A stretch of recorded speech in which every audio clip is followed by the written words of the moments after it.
Today, I'm going to share with you my recipe for apple rosemary smoked ribs. I think all ribs benefit from a little time in a brine.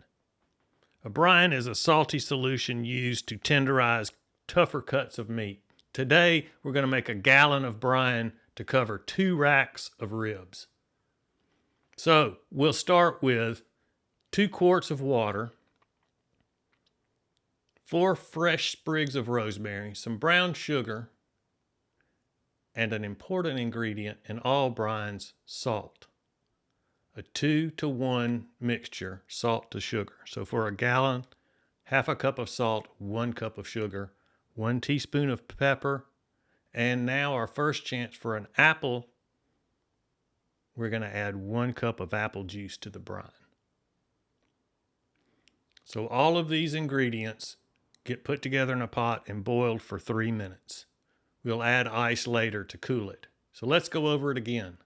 1/2 cup salt, 1 cup brown sugar, 1 teaspoon pepper, fresh rosemary, 1 cup of apple juice, 2 quarts of water. That is your brine. Now let's talk about the ribs. Ribs come from the butcher, usually with this membrane still intact. It's on the back side of the ribs, the bone side, but it needs to be removed. Take you a butter knife and find you a pocket in the middle and then work your way toward the ends of each of these racks of ribs. This membrane is tough and hard to get off, but it really needs to be removed so that the brine and later the dry rub have a good way to penetrate the meat. Now flip them over and just kind of trim these ribs up. If there's anything that looks a little off, something that won't fit on the smoker quite well, or any little bits of fat need to be trimmed away. Here we are, 2 racks of ribs, ready to spend a little time in a nice brine. Now, let's talk about the rub.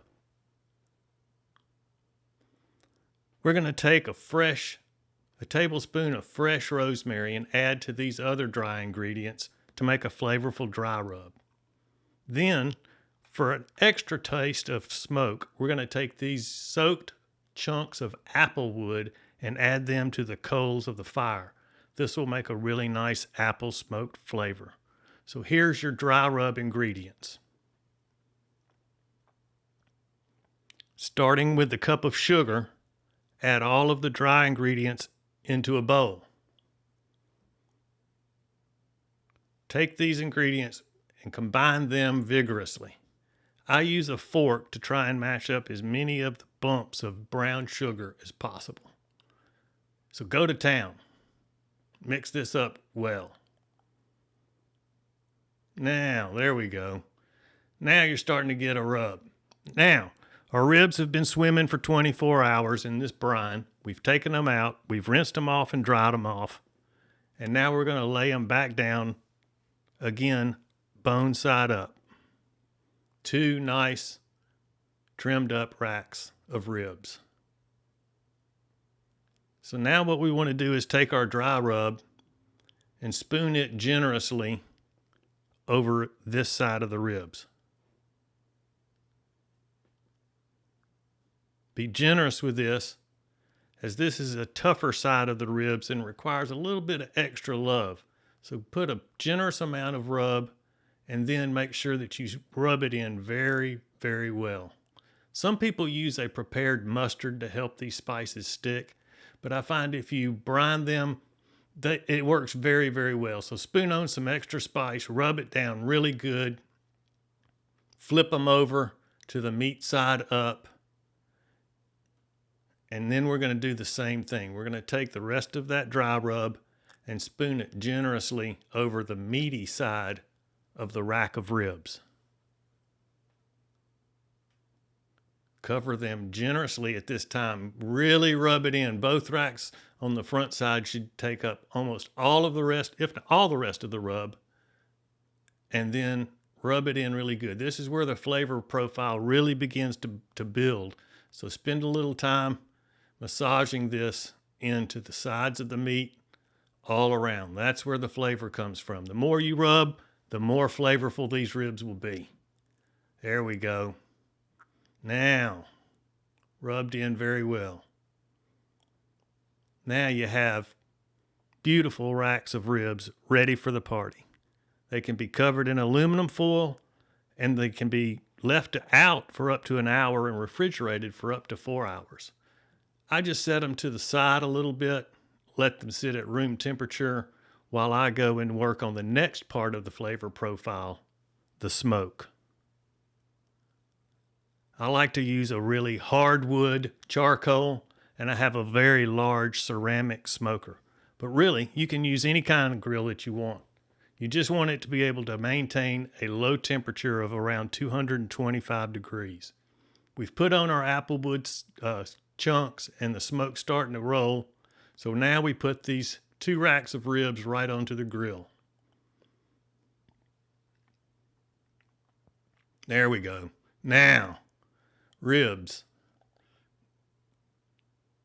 These are going to take 3 hours in their first setting. We'll be turning them 90 degrees every hour. So we're going to close them up. A total of 3 hours cook time here at 225 degrees. Now, after 3 hours, let's hit them with some more flavor. We're going to go back to the kitchen and use a 1/4 cup of apple juice, a tablespoon of butter, and 2 more fresh sprigs of rosemary. Melt the butter in the apple juice. Bring in the 3-hour smoked rib racks and lay them out just like that. Spoon on, brush on. Oh heck, just pour on that melted butter and apple juice. Yeah. Now, 1 fresh sprig of rosemary fits real nice right on the top of that rack. Now what we do is we take this aluminum foil. This is heavy duty aluminum foil. Fold it over very tightly and make a pouch out of it. Roll it right over the top of the rack and seal it good. What we want to do is create a little bit of a steam pouch and let the apple juice and the butter and the rosemary just kind of steam their way back into those ribs. So a nice tight wrap around each rack of ribs, and then they go back to the smoker at 225 for 1 more hour. And then with magic, voila! Here we are, 4 hours of smoke. Beautiful pink. Look at the bark. Pink meat inside. Smoke. I can smell the smoky flavor. Nice crusty bark on the outside. Beautiful meat on the inside. And there you have it. My version of apple rosemary smoked ribs.